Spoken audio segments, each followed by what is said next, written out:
what's gerrymandering and what's simple redistricting is a little bit tough to say. That's really your issue, is what is an appropriate way to give people a voice and what is just totally bogus.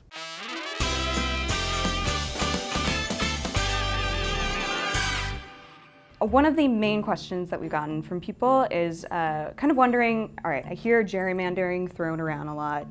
Is that the same as redistricting? Well, technically, no, although I think in practice you get people talking about it like they're the same thing.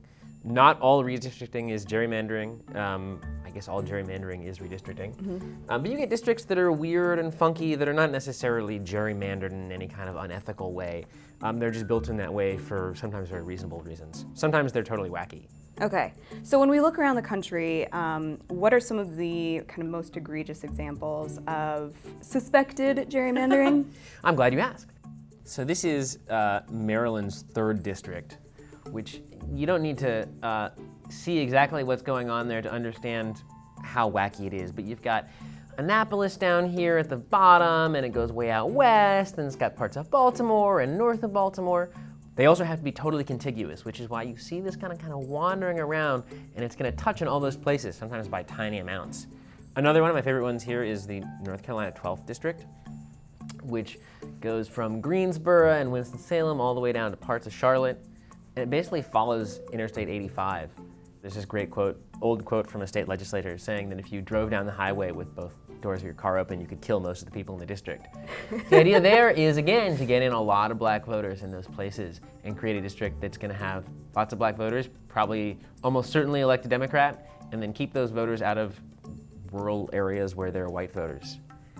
Not just a rural phenomenon. Here's New York 10, so you got the Upper West Side, you got some at Central Park, anyone's living there, Greenwich Village, financial district, and then it wanders down across there into Brooklyn and gets to Borough Park. So you start to see these funky shapes that don't really seem like, these aren't one community. The idea of a district, right, is it ought to be a community, and you're going to get people who are alike in some way, and you're going to have someone who represents them. But when you have these huge sprawling districts that don't follow any rhyme or reason, and your neighbor might be in a different district, your neighbor on either side could be in different districts, it's hard to justify those as really being what the founders intended. And because of the Voting Rights Act, they also have to take into consideration the racial makeup of each district to make sure that they aren't excluding a certain group, right? Right, and this is a really delicate balance because you have, under the Voting Rights Act, there's this mandate for majority-minority districts. So you want to have districts that are going to allow generally in the South and generally black voters to have a voice. A couple years ago when I was editing things here, I actually ran a piece by a liberal policy guy whose argument was that majority-minority districts were a great idea in 1965, but also that majority-minority districts were starting to hurt Democrats. They had forced these black votes into these districts, and so then suddenly you had other districts that were entirely white, so that they had started to hurt the black vote and they weren't really achieving their purpose.